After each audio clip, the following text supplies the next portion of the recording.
salão e tá todo mundo usando os computadores, assim, hoje, por exemplo, né, você chega e tá em silêncio, eles estão concentrados. Sinceramente, eu contei, ficou 15 minutos todo mundo em silêncio.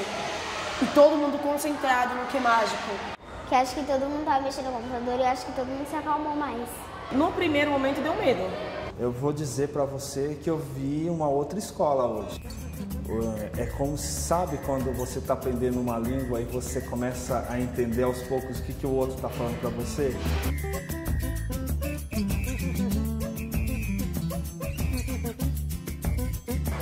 Foi um percurso que começou lá o ano passado, eu acho, se a gente for contar desde o começo. Um trabalho que era principalmente de formação de professores, né, de inserir os professores nesse meio tecnológico. E é um trabalho que só foi se consolidando até que a gente chegou nesse ano. Buscar professores, alguns professores da escola, que vão servir um pouco de ponte entre esse projeto de implementação, né, da plataforma e da cultura digital aqui e com a escola. Então foi conhecido aí como os professores dinamizadores, né? Colocou-se as metas para esse ano, né? Uma delas seria finalmente um sinal de internet que possibilitaria, que foi aí que agora a gente tem, está funcionando. Aí tinha a meta assim, como é que a gente vai fazer agora para a gente criar esse roteiro no Que Mágico? Agora, como a gente chegou nessa semana de pensar nessa semana como um laboratório, né, como uma experiência, uma primeira experiência com os alunos, foi meio que uma construção coletiva junto com os professores, né? E nesse último mês a gente ficou muito próximo até chegar nessa semana que a gente finalmente começou a fazer o que a gente estava planejando. A primeira coisa que a gente chegou num acordo, que a gente conversou muito, era a questão de trabalhar com todos os alunos. Então, para isso, a gente teria que fazer um roteiro temático. Porque os alunos, os estudantes aqui no Campus Sales, eles fazem os roteiros de estudo, mas cada grupo está no seu tempo.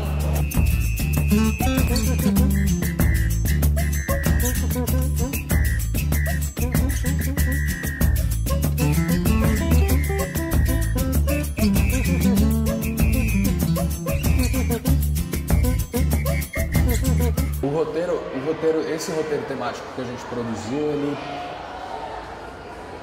ele é uma correspondência, ele foi totalmente online, né? Então todas as atividades do roteiro temático estavam numa sequência didática também dentro do Que Mágico. Os roteiros que a gente vai usar a partir de agora, os roteiros que os professores vão começar a produzir, eles vão ser, na verdade, uma mistura, né? O aluno vai estar em algum momento trabalhando no papel ou trabalhando com um grupo e de repente o próprio roteiro que ele está fazendo vai indicar para ele que ele tem que ir para o Que Mágico. Ele interage, né? Ele tem uma série de recursos de interação, né? Então ele responde perguntas, ele assiste um vídeo, ele deixa um comentário, ele curte alguma atividade. E sempre que ele interage com uma atividade, ele ganha alguns pontos por isso, né?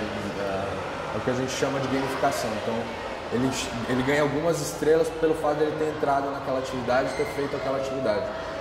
A ideia é que o aluno sinta prazer naquilo, é uma espécie de recompensa por ele ter estudado. Né? E é legal, por um lado, porque produz uma curiosidade grande deles, né? de procurarem mais, de quererem ver mais. Na hora de que chegou para falar assim, agora vai ser para valer, na hora deu aquele medo, né? Um computador para cada aluno, a gente vai dar conta, não vai, eles vão interagir, não vão. Mas quando entregamos logins para eles mesmos, autônomos demais, já pegaram, já entraram, se logaram. Alguns poucos que tiveram aquela dificuldade para logar, mas a maioria eles se acharam muito rápido. Muda tudo.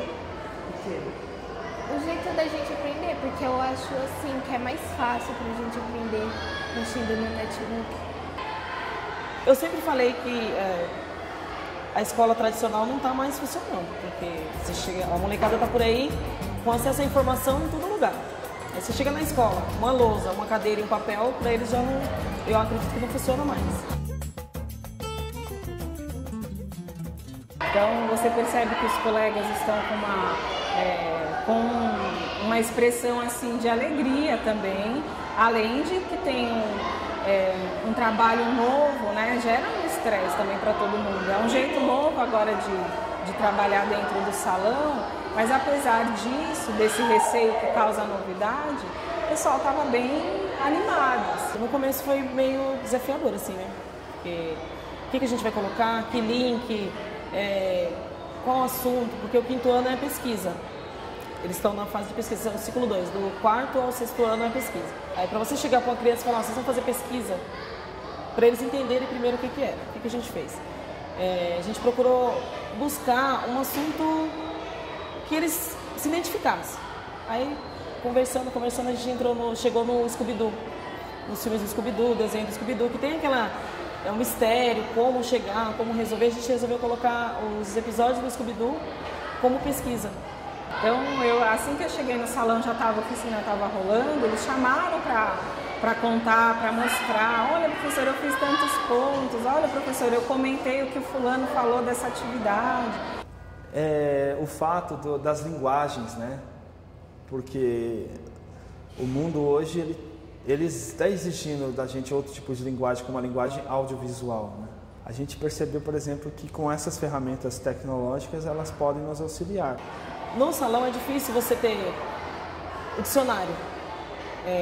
Levanta, pega o dicionário, procura. Para eles a gente colocou o link do dicionário online, eles já ficou mais fácil para eles procurarem as palavras.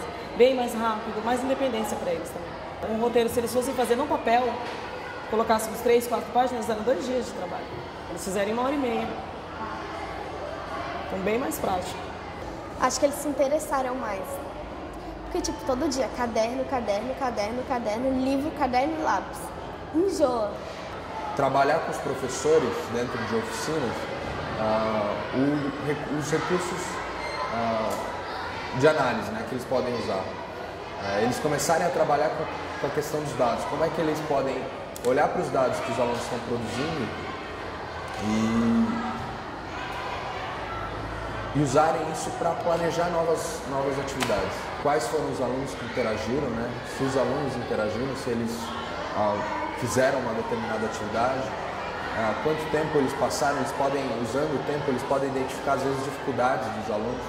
Então eles podem saber que, esse aluno passou muito tempo para responder uma coisa que era muito simples, então, ou para deixar escrever uma resposta que era uma pergunta muito simples que a maior parte dos alunos não teve problema para responder. Então, esse tipo de dado ajuda o professor a identificar onde está o problema. Para além do fato de também terem dados sobre interação, né, de interação aluno-aluno, ele saber se um aluno interagiu com o outro ou se um determinado conteúdo se os alunos gostaram muito de um determinado conteúdo. Isso é muito bacana para os professores reaproveitarem, né? Eu cada vez mais vou acreditando que ou os estudantes se envolvem, ou a escola vai perder cada vez mais o seu significado. A gente não está mais... A gente tem que deixar esse século XIX para trás, né? Passou da hora. E as experiências que a gente já teve aqui, por exemplo, estudante participando de conselho de classe, estudante participando de reunião de professores. Por que reunião de professores não pode ter estudante?